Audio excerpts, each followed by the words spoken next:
What's interesting about the net neutrality debate is that it, to date, has been largely about a hypothetical harm versus a hypothetical business model. That is to say, if you go to the net neutrality proponents and you say, what's happening in the market today that you don't like, other than the Comcast thing, there really isn't any kind of activity that, it's what they might do in the future. But if you go to the network providers and you say, well, you say you're providing non-discriminatory access today, why would you object to a rule that requires that? They go, well, but in the future we might want to prioritize, et cetera. So there's always the possibility of some actual action changing that debate. But as we look, going back to your question about, you know, what happens, the debate is fundamentally, neither side can win right now. The election may change that. How so? Pardon? How so? Well, if the Democrats win, I mean, the two Democratic presidential candidates have said we want network neutrality. I think they have different meanings to it, but I'm not sure it's that fully developed.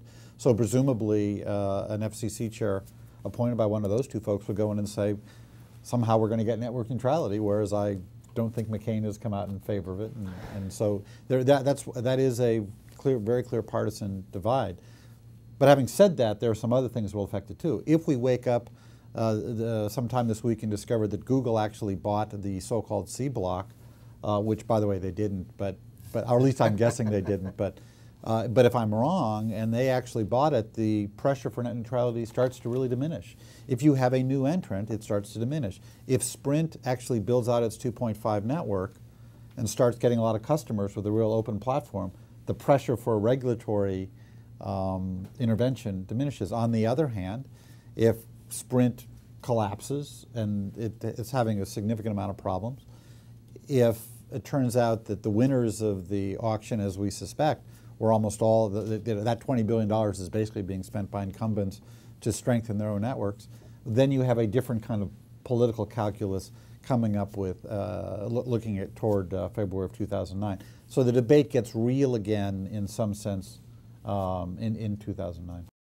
As you said, there are multiple definitions of this and get very thorny. Let me try and put it as simply as possible. If what we want, if what we're considering is what's the best way to price internet access to the consumer, wireless or broadband, there are basically three choices. You overbuild a network, or rather you offer people unlimited flat rate pricing, which is what we've grown used to on broadband. But that requires in turn that the network provider has overbuilt the network, which is a massive, massive investment that has been made, which has been made on the broadband side and has not been made yet on the wireless side. It's simply not feasible to ask the wireless carriers today to offer us all unlimited data plans for one flat rate.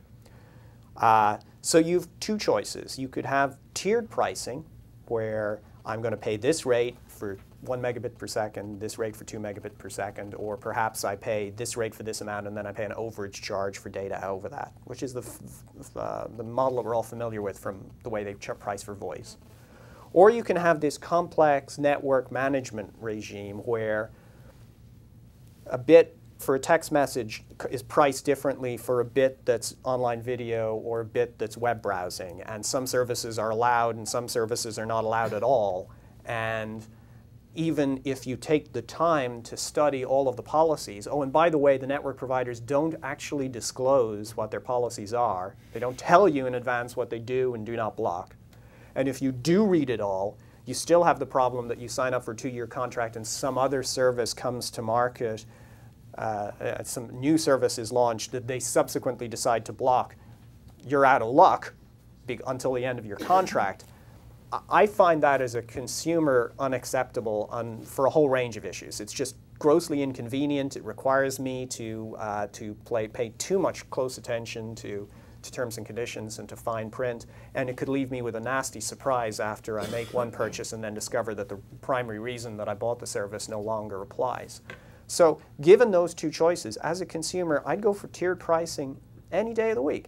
You know, I give me 2 megabits per second, give me 5 megabits per second, give me 8 megabits per second, whatever you can afford to give me, but let me download anything I like at that rate and for that price. And that still gives the network provider every incentive they need in order to generate the profits necessary to reinvest back in the network.